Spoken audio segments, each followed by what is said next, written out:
Hey guys, and welcome back to another video on the channel. In today's video we're going to take a look at the Math Methods Paper 1 Tech Free exam for 2024 from the QCAA syllabus.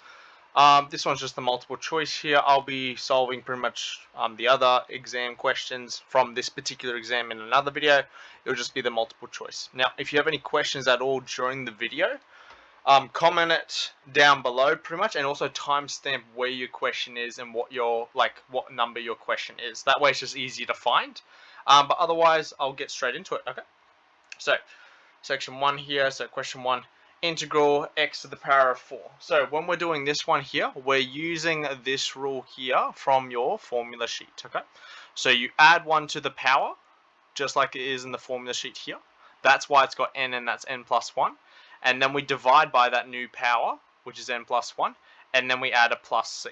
So if we're applying this rule to this specific one here, so we have x, what's wrong with the pen? X to the power of 4. That's going to give you x to the power of 5, because 4 plus 1 gives you 5, divide by 5 plus c. Okay? So here, that's not it, that's not it, that's not it. That one is it, because a fifth times by that is literally the same thing as that. So that's the correct answer there, okay? Alrighty, question 2. Determine dy dx for the function y equals sine x. So when we're differentiating this guy here, we want to be using chain rule pretty much, okay? So chain rule means you have to differentiate the outside and multiply it by the diff of the inside. Now, if you differentiate with respect to x, e the x, you just get e the x, okay? So if we're differentiating this, we can clearly see this is our inside function here, and this here is our outside function, okay? So when you differentiate the outside function, it just remains the same. So dy dx, we'll differentiate the outside, will just be e, and we'll just leave the sine x up there, okay? Then we have to multiply by the differential of the inside function, which is the sine x in this case here. Now, if you differentiate sine x, it turns into cos x, so you just get cos x here, okay? So we're looking for an e to the sine x times a cos x, okay? Which you can see is that first one there, okay? You can see the other examples, they've got the causes here, etc., but they've just put them in the wrong spot. That's the correct answer with that one, okay? Alrighty. Question 3. The sample size of n can be used to obtain a sample proportion p hat. A approximate margin of error for the population proportion can be attained using this formula. You would have seen this in the syllabus. This is your error formula.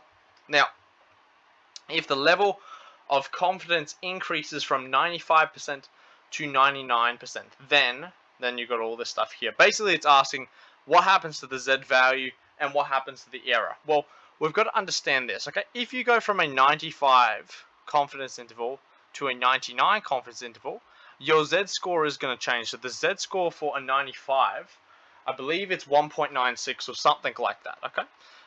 And then when you go to a 99, it's like 2.57, okay? So you can see here the z value clearly increases. So what you've got to do is you've got to go in the question and you've got to link what one is saying the z value is increasing. So see how this one here says it's decreasing? You know straight away that's not true, because if it's going from a 95% to a 99, that is literally changing to that, and that number is increasing.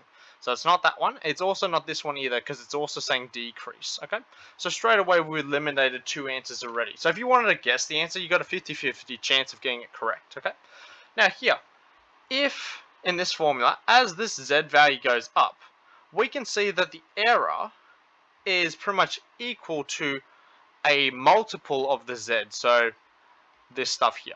So if I increase this, that will increase that, because they are proportional to one another, okay?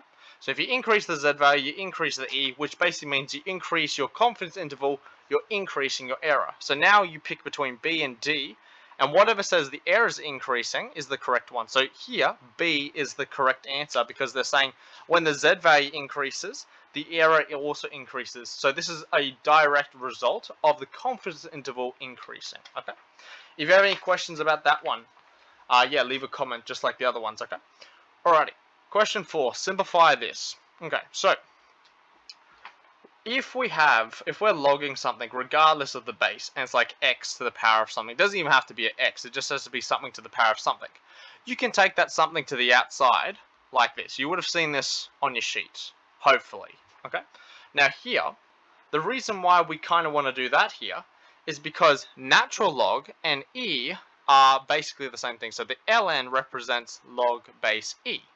So when I take that x out the side here, so if I have y equals 2 natural log e to the x, when I take out that x there, okay, it's going to come out to the front and multiply that 2 there. So you have y equals 2x, and then pretty much that's going to be natural log of e, okay? Now, if you're logging something with the same base as the actual thing, that is just equal to 1. So this just transforms into 1. So you basically have just y equals 2x. And that's the most simplified version. So the correct answer here is A, okay? The other ones are just incorrect versions of a pretty similar simplification, okay? Alright, question 5. Integral a to b to cos x, where this is that and there is that, okay? So, first of all, let's integrate this guy here. So you have 2 cos x, okay? So the 2 doesn't really matter in this case. It's just the cos we need to integrate, okay? So if you integrate cos, that's going to give you sine. So this will turn into 2 sine of x, and then normally you'd have a plus c. Now, since the lower bound is pi over 3 and the upper bound is pi over 2, you've got basically pi over 3 and pi over 2 there. So you sub in the upper bound first, so you have 2 sine pi over 2, and then you subtract when you sub in the lower bound, so it'll be 2 sine pi over 3, okay? Now, you should know these from unit 1 and 2, okay? If not, that's fine as well. You can remember pretty much your sine curve. So your sine curve looks something like this, okay? Now, pi over 2 is here. So sine of pi over 2 gives you 1. So this effectively is just 2. Now, pi over 3 is a bit trickier. Now, this is where you need your special triangle. So your 60, your 30, root 3, 1, 2 triangle, okay? Pi over 3 is 60 degrees. So you're basically working out sine of 60 degrees here. So here you go, opposite, hypotenuse. So this is going to be 2 minus times by root 3 over 2, because it's opposite over hypotenuse for sine. Okay? The 2's cancel out, so what you're left with as your final answer is just 2 subtract root 3. Okay? And here you'll see a couple root 3's here, but that is our correct answer there, C. Okay? If you have any questions about that, again, leave something in the comments, okay? Alrighty, question 6, differentiate this. So here we have a function times another function, okay? So we're going to be using the product rule. Now the product rule is pretty simple. You differentiate one and you leave the other. So here I've differentiated the v and left the other one. Then you add it with the complete opposite. So you differentiate the one you didn't differentiate in the first place, and then you leave the other one. So in this case here, we need to differentiate, well, natural log and cos, okay? So when you differentiate natural log of x, that will turn into 1 over x. And when you differentiate cos of x, that'll turn to negative sine of x. So what we're looking for is pretty much, alright, this paired with that, and that paired with that virtually, okay? So I'm looking for a cos of x over x minus sine log x, okay? So the one that is got the correct answer, well, I can see that pair is present in both of them.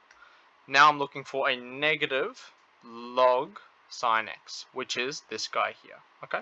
I've just chucked these guys into the product rule, and the rest is pretty much history there, okay? Alrighty, question 7. Now this one was actually a bit tricky. It took me actually a bit to understand what this one was talking about. So here, 20 families are selected to participate in a lifestyle study relative to family size. The number of children in these families is uniformly distributed as shown.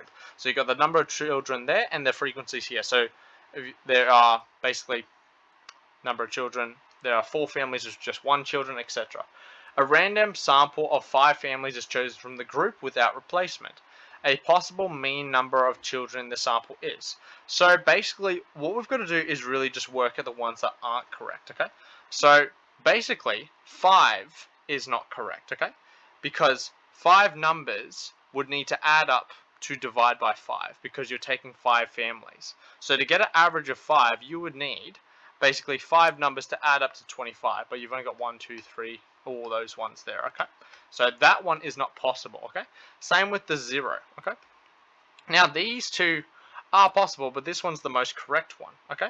Because you can have 0, 1, 2, 3, 4 that would add up to 10, and divide by 5 to give you 2.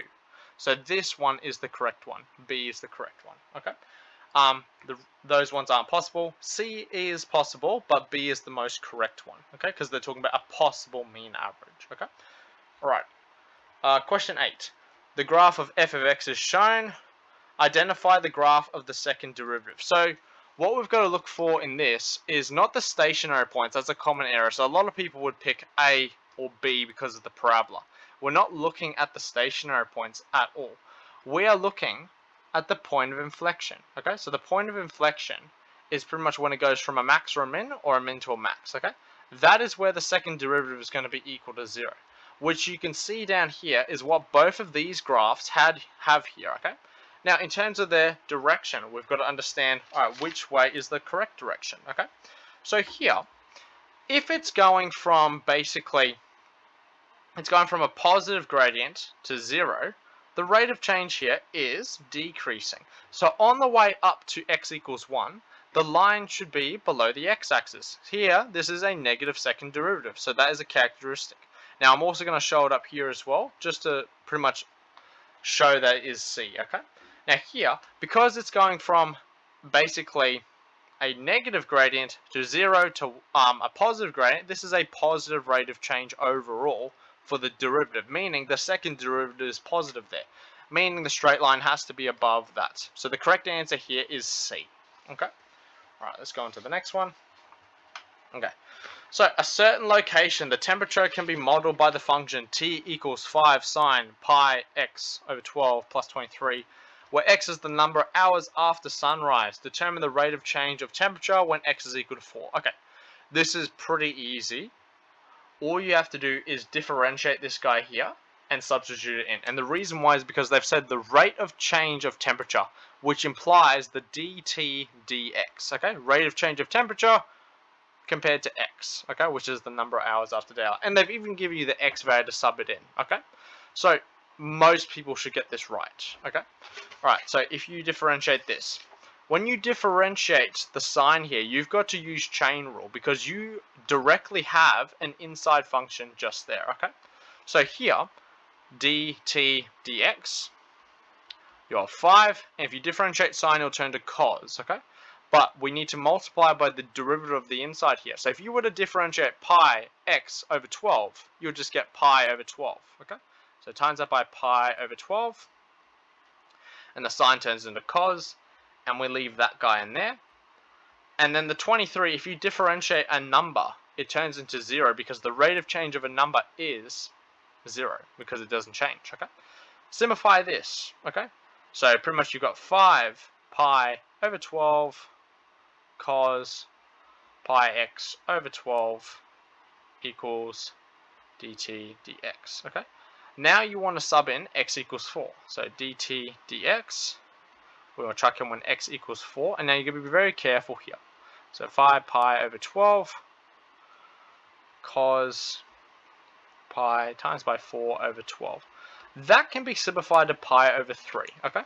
So 5 pi over 12 cos pi over 3, which is basically asking cos of 60. So again, you're going to need this triangle here, because pi over 3 is 60.